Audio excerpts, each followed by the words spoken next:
పెద్దపల్లి జిల్లా Ramagundam Fertilizers and Chemicals Limited ను 46 రోజుల విరామం తర్వాత ప్రొడక్షన్ మొదలైంది. నిన్న ప్లాంట్ లైట్ ఆఫ్ చేశారు.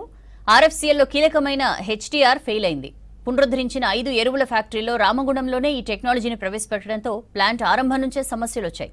ఈ ఆర్థిక సంవత్సరంలో హెచ్ఏఆర్ ను బైపాస్ చేసి ఎరువులు ఉత్పత్తి చేస్తున్నారు. ప్లాంట్ రోజుకు 3850 టన్నుల సామర్థ్యం కాగా హెచ్ఏఆర్ ను బైపాస్ చేయడంతో రోజుకు 3500 టన్నుల నుంచి 36,000 టన్నులు ఉత్పత్తి చేశారు. హెచ్టీఆర్ పని చేయకపోవడంతో గ్యాస్ ఒత్తిడిలో హెచ్చుతగ్గులొచ్చి అమోనియా ప్రొపలైన్ లీక్ అయింది. దీంతో ఆగస్టు 14న ఉత్పత్తి నిలిపివేశారు.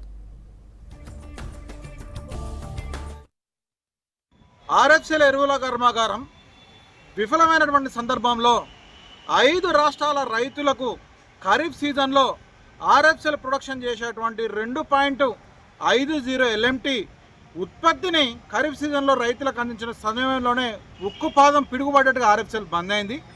దాని పర్యవసానం ఇలా 46 రోజులు ఇలా 1.77 ఎల్ఎంటీ ఉత్పత్తి యూరియాను విఘాతం కలిగి 120 కోట్ల రూపాయల ఆర్థిక నష్టం చేకూరి తద్వారా ఇవాళనే యూరియా పడేటువంటి అవకాశం ఉన్నది. మొన్ననే లైట్ అప్ అయింది, మంగళవారం రోజు పొద్దున లైట్ అప్ అయింది.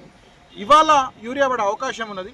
ముఖ్యంగా హర్దల్ టాప్స్ డెన్మార్క్ సంబంధించినటువంటి కంపెనీ యొక్క ఇంటర్వెన్షన్ తోటి అధికార యంత్రాంగం యొక్క హుటాహుటి యొక్క ఆలోచనలతోటి